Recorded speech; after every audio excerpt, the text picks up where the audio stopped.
कि ये भवन पंडित दीनदयाल उपाध्याय जी के नाम पर है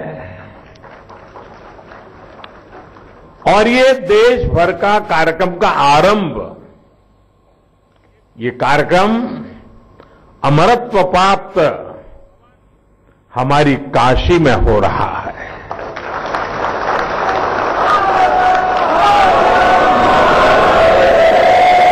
यानी एक त्रिवेणी बनी है जिसे आशीर्वाद लेकर के हम सदस्यता अभियान शुरू कर रहे हैं। काशी के आप सभी कार्यकर्ताओं, देश भर के कार्यकर्ताओं को एक सफल सदस्यता अभियान के लिए बहुत बहुत शुभकामनाएं देता हूं।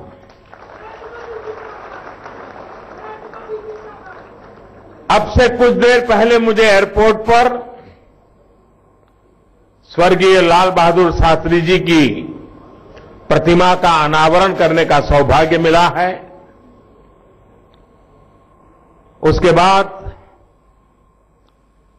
वृक्षारोपण का एक बहुत बड़ा अभियान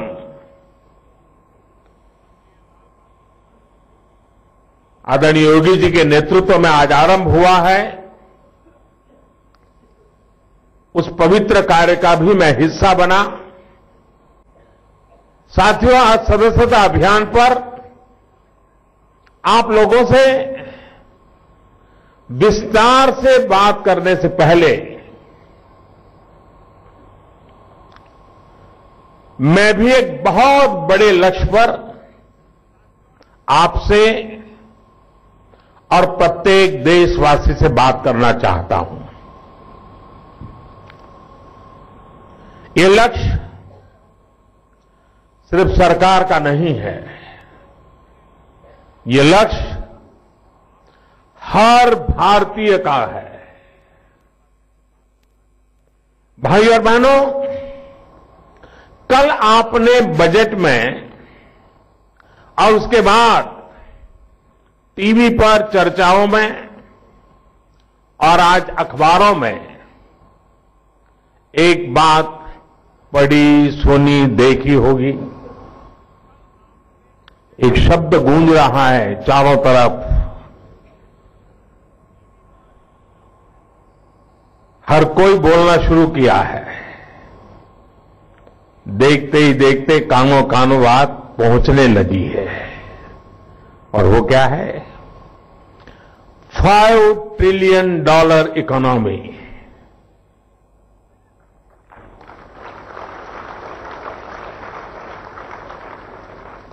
आखिर $5 ट्रिलियन इकोनॉमी के लक्ष्य का मतलब क्या है?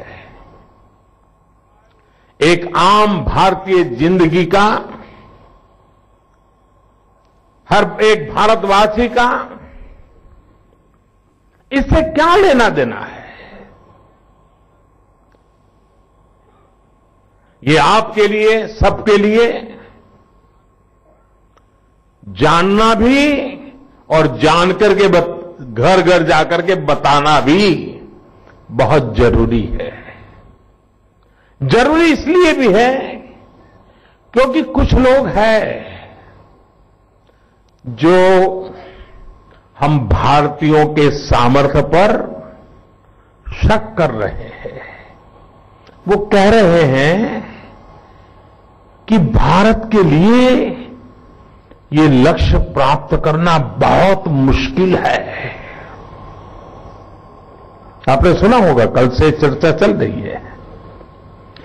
साथियों, जब ऐसी बातें सुनता हूं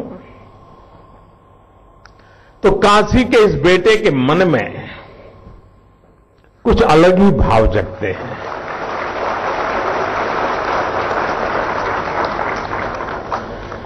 आशा निराशा में उलझे लोगों तक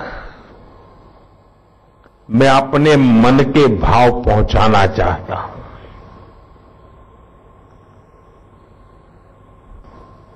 वो जो सामने मुश्किलों का अंबार है,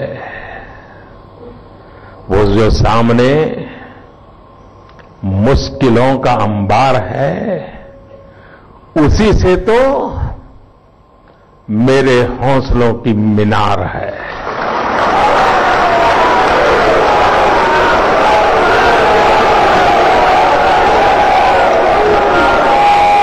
उसी से तो मेरे हौसलों की मीनार है। चुनौतियों को देखकर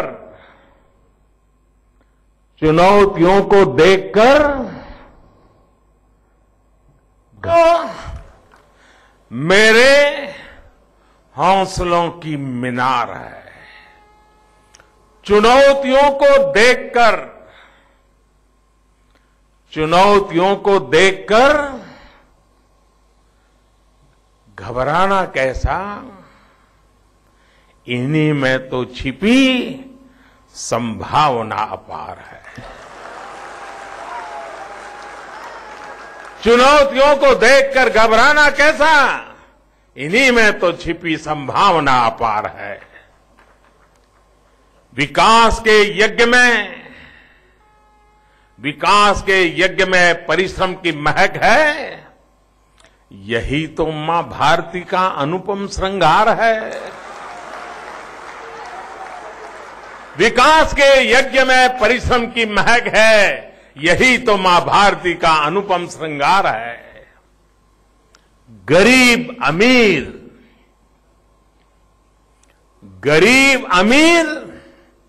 बने नए हिंद की भुजाएं।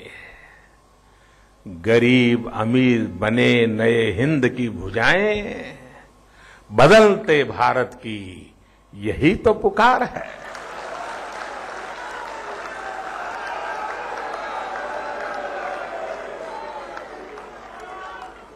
देश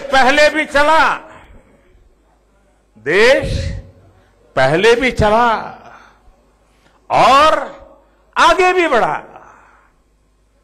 अब न्यू इंडिया दौड़ने को बेताब है।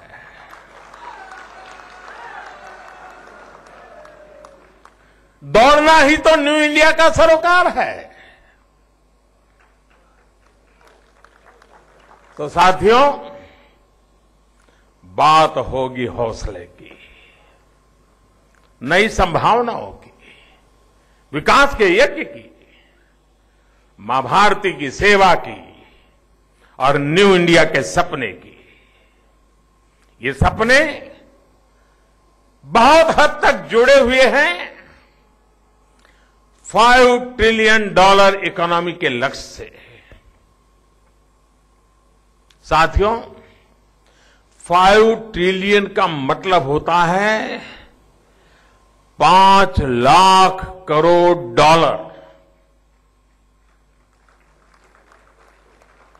और अगर रुपये के संबंध में बात करें तो समझिए कि उसका भी 65-70 गुना। दूसरे शब्दों में कहें तो आज हमारी अर्थव्यवस्था का जो आकार है उसका लगभग 2 गुना।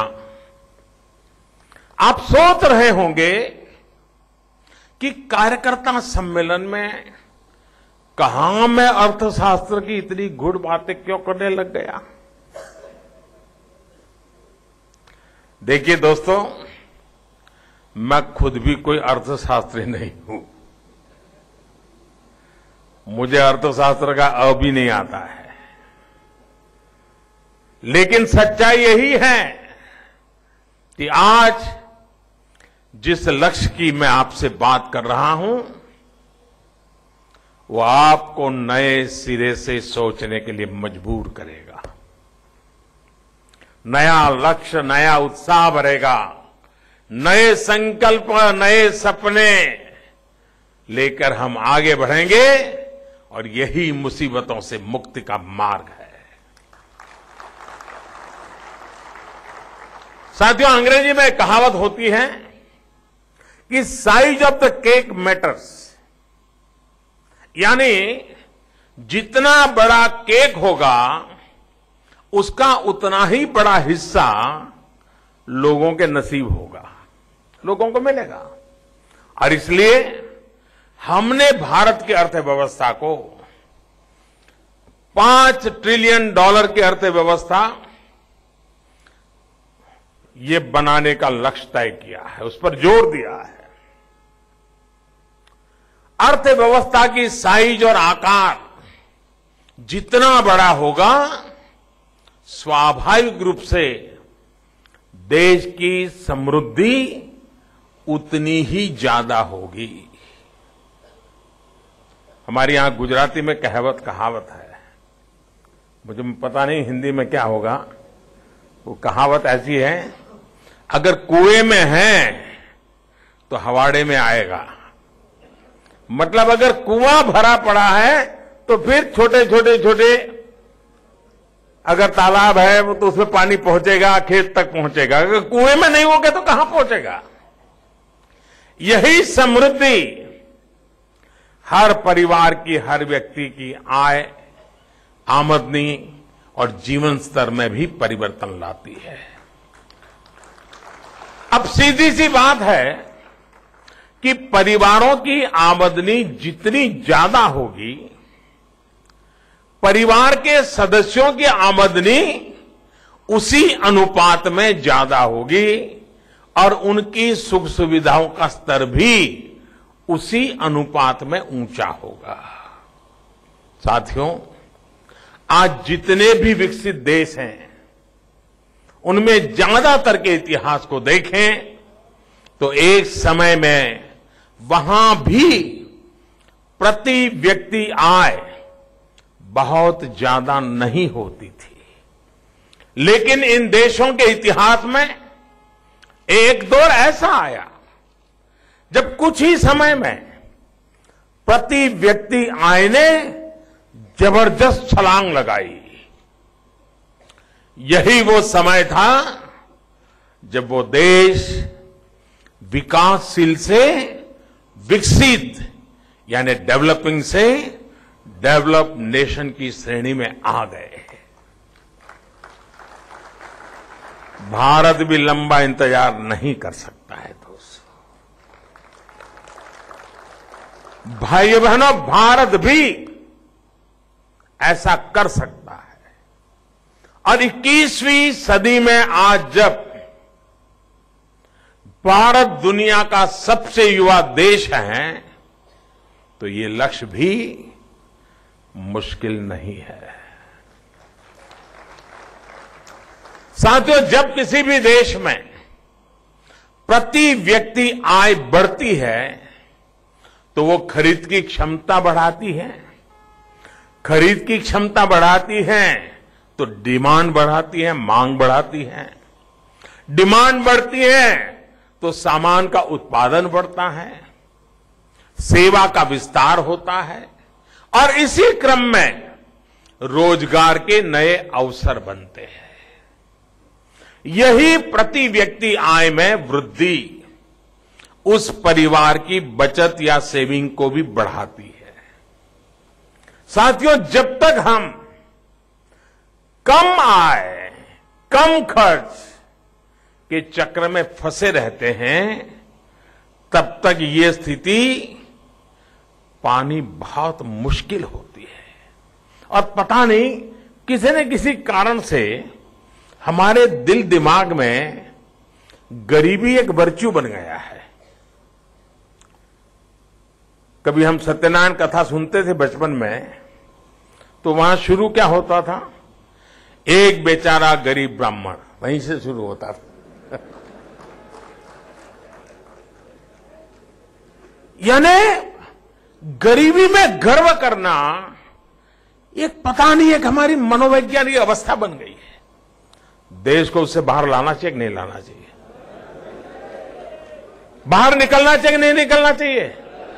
सपने बड़े देखने चाहिए कि नहीं देखने चाहिए? सपनों को पूरा करने के लिए संकल्प करना चाहिए कि नहीं करना चाहिए? संकल्प को सिद्ध करने के लिए जी जान से जुटना चाहिए कि नहीं जुटना चाहिए? पसीना बहाना चाहिए कि नहीं पसीना बहाना चाहिए? सिद्धि मिल सकती है कि नहीं मिल सकती है? और इसलिए कल जो बजट प्रस्तुत किया गया उसमें आपने गौर किया होगा कि सरकार ने यह नहीं कहा कि इस मद में इतना पैसा डाला, इस मद में इतना डाल दिया, इतना खर्च यहां करेंगे, इतना खर्च वहां करेंगे। वो लिखित तो था, लेकिन बोलने के समय अलग से बात की। $5 ट्रिलियन इकोनॉमी के लक्ष्य को देश कैसे प्राप्त कर सकता है, इसकी एक दिशा बजट में हमने दिखाई है और उससे जुड़े फैसलों का ऐलान किया गया है। और देश को यह भी विश्वास किया गया है कि 5 साल एक सरकार एक कंटिन्यूटी में है। यह भी विश्वास दिया है कि आने वाले 10 साल के विजन के साथ हम मैदान में उतरे हैं।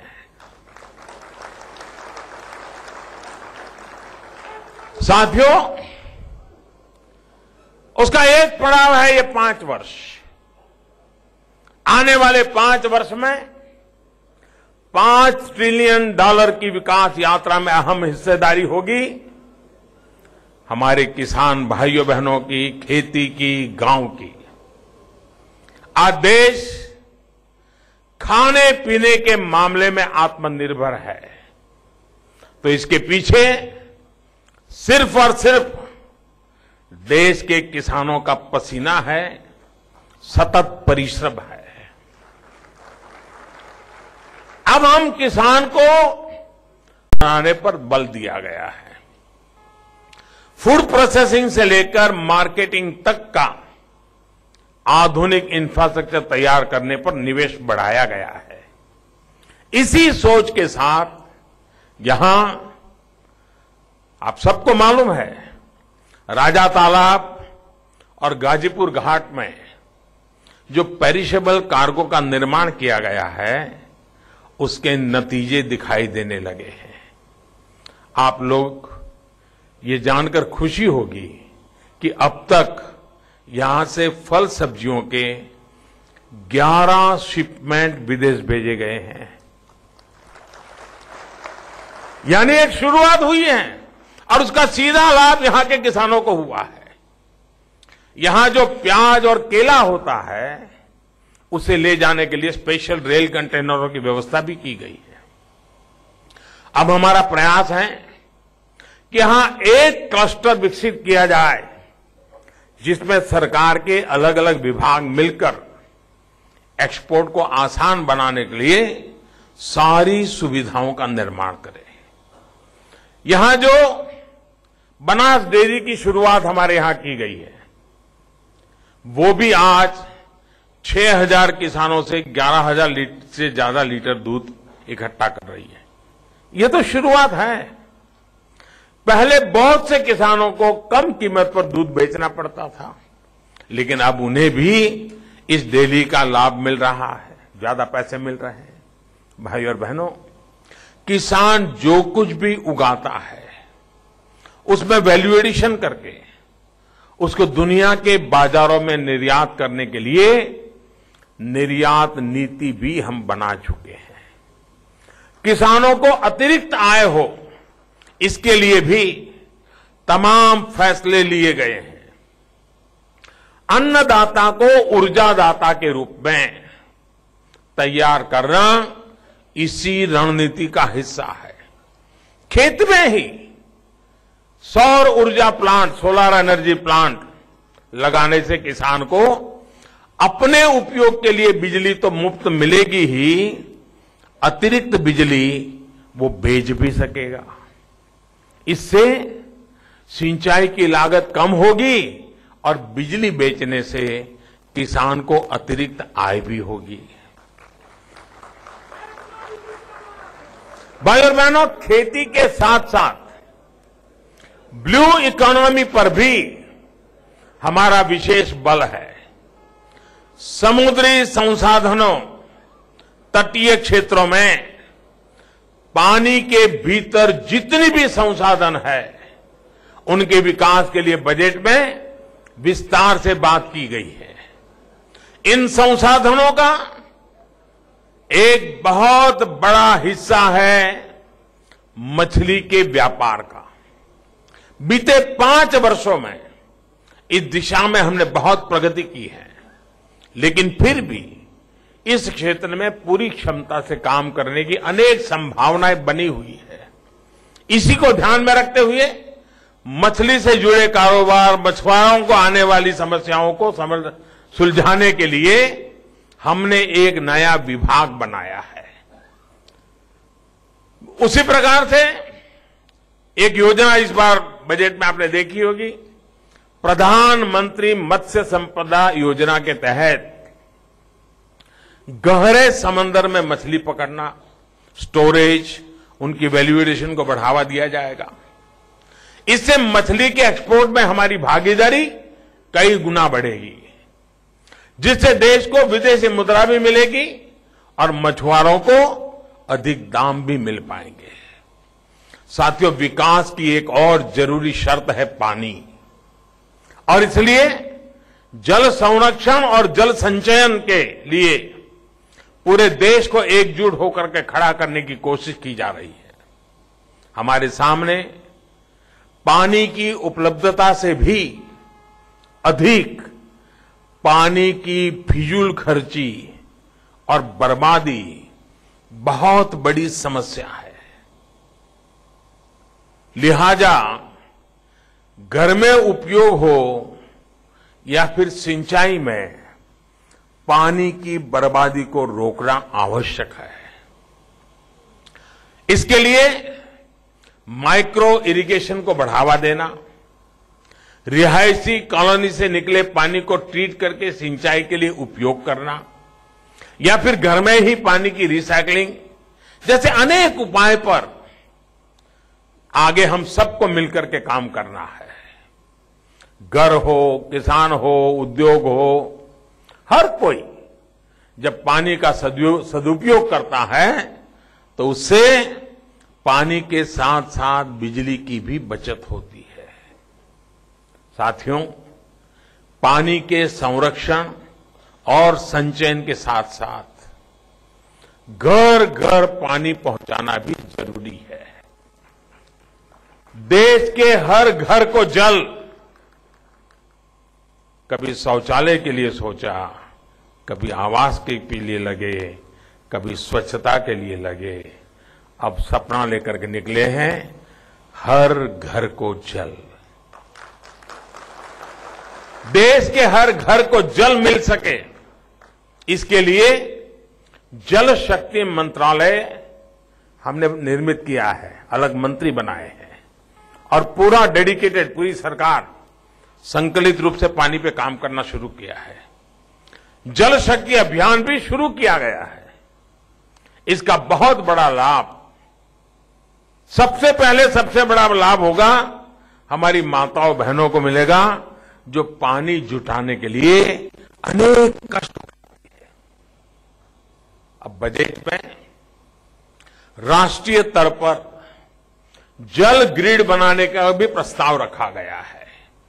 मुझे विश्वास है कि इस प्रकार की व्यवस्था से देश के हर उस क्षेत्र को पर्याप्त जल मिल पाएगा जिसको पानी के अभाव का सामना करना पड़ता है। भाई और बहनों, $5 ट्रिलियन, $5 ट्रिलियन के इस सफर को आसान बनाने के लिए हम स्वच्छ भारत, स्वस्थ भारत, सुंदर भारत बनाने पर भी फोकस कर रहे हैं। बीते वर्षों में स्वच्छता के लिए देश के हर नागरिक ने जो योगदान दिया है, उसे स्वस्थ भारत बनाने की हमारी कोशिश को बल मिला है। हर घर को शौचालय से जोड़ने, हर जगह स्वच्छता रखने भर से ही बीमारियों में कमी देखने को मिल रही है। रिसर्च बताती है कि स्वच्छता के कारण हर परिवार के स्वास्थ्य से जुड़े खर्च में भी कमी आई है। ये बचत उस परिवार की अन्य जरूरतों को पूरा करने में काम आ रही है। साथियों, स्वच्छ भारत बनाने के लिए आयुष्मान भारत योजना भी बहुत मददगार सिद्ध हो रही है।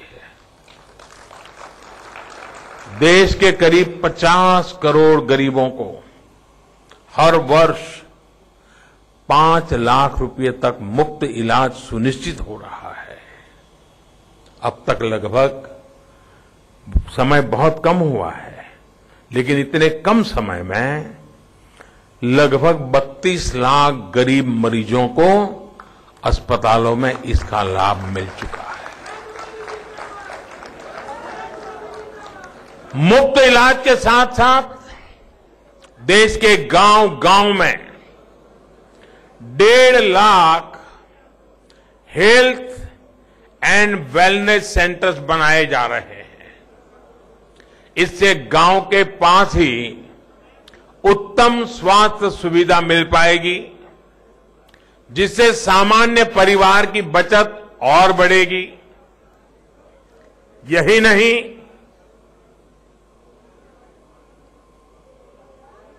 क्या हो गया भाई?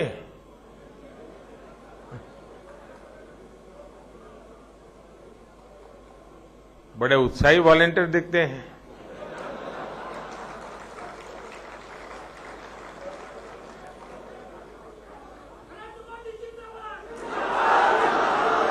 बैठे बैठे, हाँ।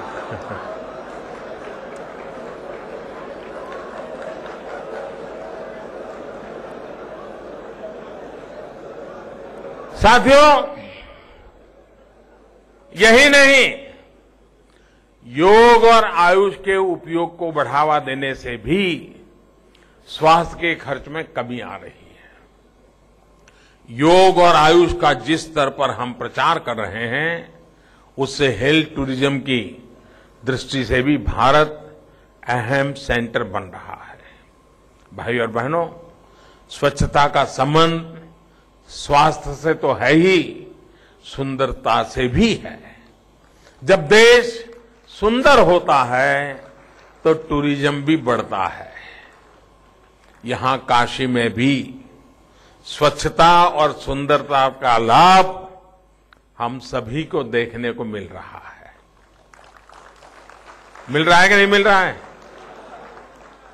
ऐसा नहीं मैं हूं इसलिए बताया, ऐसा नहीं, ऐसे बताइए कि देशवासी सुन रहे हैं आपको। मिल रहा है?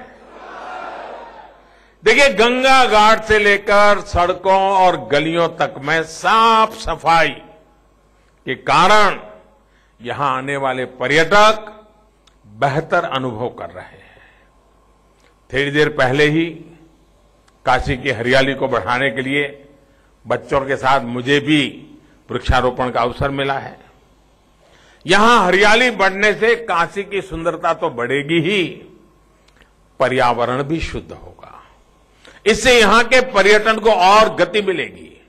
जब पर्यटन बढ़ता है तो भी स्थानीय अर्थव्यवस्था को गति मिलती है, रोजगार का निर्माण होता है।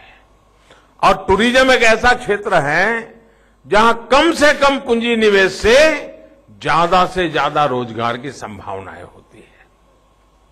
आजकल होम स्टे का जो एक नया कल्चर बढ़ रहा है, और मैं तो मानता हूं कि प्रवासी भारतीय दिवस के समय काशी वासियों ने, लोगों ने अपने घरों में रखने के लिए, मेहमानों के लिए जो माहौल बनाया था, अब उसको कॉमर्शियल रूप दिया जा सकता है।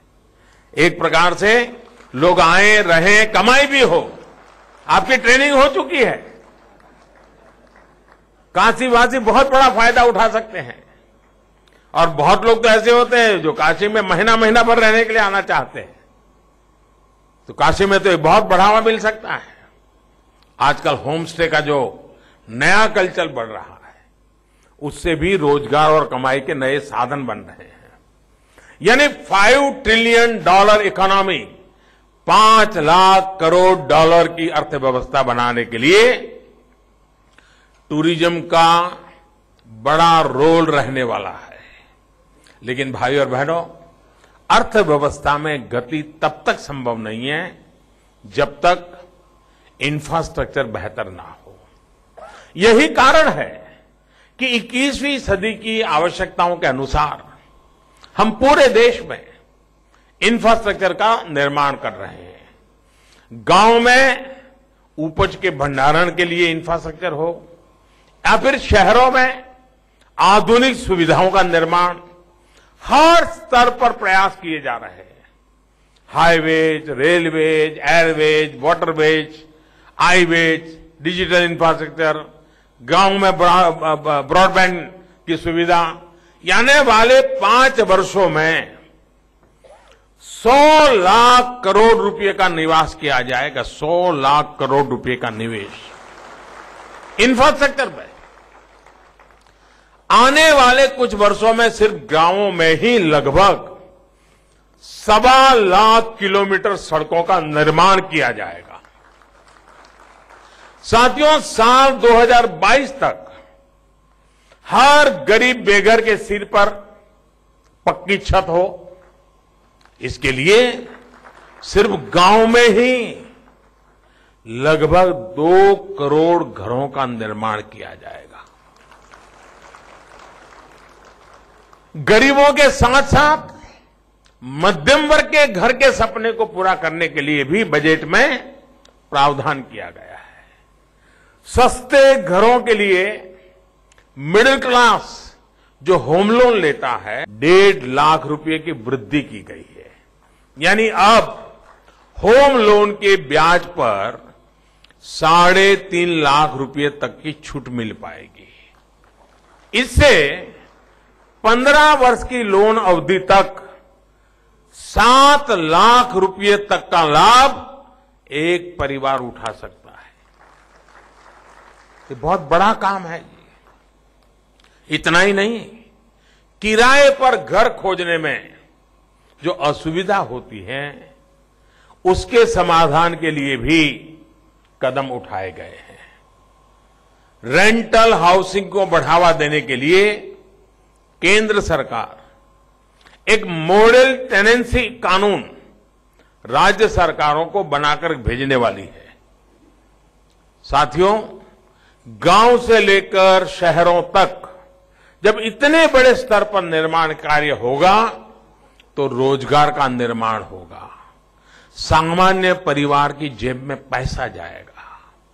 इससे देश में स्टील, सीमेंट सहित हर सामान की मांग बढ़ेगी। इस सामान को ट्रांसपोर्ट करने के लिए गाड़ियां की मांग बढ़ेगी। देश में इस तरह डिमांड को पूरा करने के लिए हमें देश में ही सामान बनाना पड़ेगा। ऐसे में मेक इन इंडिया को गति देने के लिए बजट में बहुत सारे प्रस्ताव रखे गए हैं। इस अभियान को हम डिफेंस, रेलवे और मेडिकल डिवाइस के क्षेत्र में भी मजबूत कर रहे हैं। आज बड़ी मात्रा में हम रक्षा से जुड़े उपकरणों का निर्यात करना शुरू कर दिया है। इसी तरह इलेक्ट्रॉनिक मैन्युफैक्चरिंग यानी मोबाइल फोन, टीवी जैसे सामान बनाने में भी हम तेजी से प्रगति कर रहे हैं। बजट में स्टार्टअप, और आप जानते ही स्टार्टअप शब्द बड़ा महत्वपूर्ण हो गया है। नई अर्थव्यवस्था की धुरी स्टार्टअप बन रहा है। बजट में स्टार्टअप इकोसिस्टम को बहुत बल दिया गया है। चाहे टैक्स में छूट हो या फंडिंग से जुड़े मुद्दे हो, हर पहलू के समाधान का प्रयास किया गया है। और हमारे नौजवानों के सपने स्टार्टअप के साथ शुरू होते हैं। वो बहुत तेजी से आगे बढ़ना चाहता है। हमारे छोटे और मझले उद्योगों से लेकर जो हमारे पारंपरिक उद्योग हैं, उनको भी बढ़ावा दिया जा रहा है। हमारे बुनकर, मिट्टी के कलाकार, हर प्रकार के हस्तशिल्पियों को प्रोत्साहित करने के लिए बजट में प्रावधान किए गए हैं। वहीं सौर ऊर्जा के लिए देश में ही सौर पैनल और बैटरी बने, इसके लिए पूरी दुनिया की कंपनियों को निवेश का आकर्षक प्रस्ताव दिया गया है। बिजली से चलने वाली गाड़ियां बनाने, खरीदने और इंफ्रास्ट्रक्चर के लिए भी प्रोत्साहन दिया जा रहा है। इलेक्ट्रिक व्हीकल बनाने वालों को टैक्स में छूट दी गई है। और ये इलेक्ट्रिक व्हीकल का जाल इतना बढ़े, हमारे मछुआरे भी इलेक्ट्रिक सिस्टम का ही उपयोग करें तो उनका काफी खर्चा कम हो जाएगा। साथियों, सौर ऊर्जा से जुड़े उपकरण हो या फिर बिजली से चलने वाले वाहन, ये जब भारत में ही बनेंगे तो आयात पर आने वाला खर्च कम होगा। साथ ही पेट्रोल डीजल के आयात पर जो खर्च होता है वो भी कम होगा। सिर्फ तेल के आयात पर ही देश को हर वर्ष, यानी पेट्रोल डीजल की बात मैं कर रहा हूं, हर वर्ष 5 से 6 लाख करोड़ रुपए खर्च करना पड़ता है। इसके कम होने से कितनी बड़ी राहत देश को मिलेगी, ये हम भली भांति समझ सकते हैं। साथियों, आयात से जुड़ा खर्च जब कम होगा तो वो देश के लिए एक बचत के रूप में ही काम करेगा, यानी हमारी अर्थव्यवस्था को मजबूत करेगा। यही कारण है कि अपनी ऊर्जा आवश्यकताओं को जितना संभव हो सके भारत में ही पूरा करने का प्रयास किया जा रहा है। हमारे पास कोयला भी है, सौर ऊर्जा, पवन ऊर्जा, जल ऊर्जा मौजूद है। इनसे बिजली उत्पादन की क्षमता को आधुनिक तकनीक के उपयोग से हम बढ़ा सकते हैं। ऐसे ही कचरे से ऊर्जा पैदा करने के अभियान को मजबूती देने के लिए भी बजट में प्रावधान किया गया है। स्वच्छता अभियान का एक कदम आगे, खेती से निकले अवशेषों को बायोफ्यूल में बदलने के लिए व्यापक प्रयास हो रहे हैं। साथियों, $5 ट्रिलियन इकोनॉमी बनाने के लिए जो भी प्रयास किए जाएंगे उसमें सरकार सिर्फ एक निमित्त मात्र है, एक सहयोगी रूप में है, एक कैटलिक एजेंट के रूप में है। कभी कभी तो सरकार आड़े न आए तो भी देशवासी बहुत कुछ आगे ले जा सकते हैं, ये सामर्थ्य होता है। असल काम हम सभी एक नागरिक के नाते, देश के हर नागरिक कर सकते हैं और करके दिखाया भी है भूतकाल में। ये जो लक्ष्य आज कुछ लोगों को मुश्किल दिखता है, उसको हम सभी देशवासी मिलकर जन भागीदारी से संभव बनाने वाले हैं। साथियों, जन भागीदारी की व्यवस्था को सशक्त करने के लिए देश में बहुत सारे क्षेत्रों में सामाजिक संस्थाएं काम कर रही है। कृषि हो, स्वास्थ्य हो, शिक्षा हो, कौशल विकास हो, ऐसे हर क्षेत्र में मानव सेवा और जन कल्याण की भावना के साथ अनेक संगठन काम करते हैं। हमारा प्रयास है कि इन संस्थाओं को अपने काम के लिए पूंजी जुटाने का एक माध्यम दिया जाए। यही कारण है कि बजट में स्टॉक एक्सचेंज की तर्ज पर ही एक इलेक्ट्रॉनिक फंड रेजिंग प्लेटफॉर्म, यानी एक सोशल स्टॉक एक्सचेंज की स्थापना की घोषणा की गई है। आज अखबारों में देखा है, बड़ी चर्चा है इसकी, बड़ी सराहना हो रही है। इस माध्यम से ये स्वयंसेवी संस्थान अपनी लिस्टिंग कर पाएंगे और जरूरत के मुताबिक पूंजी जुटा सकेंगे। ले रहे हैं छोटा सा ब्रेक, जल्द हाजिर होते हैं।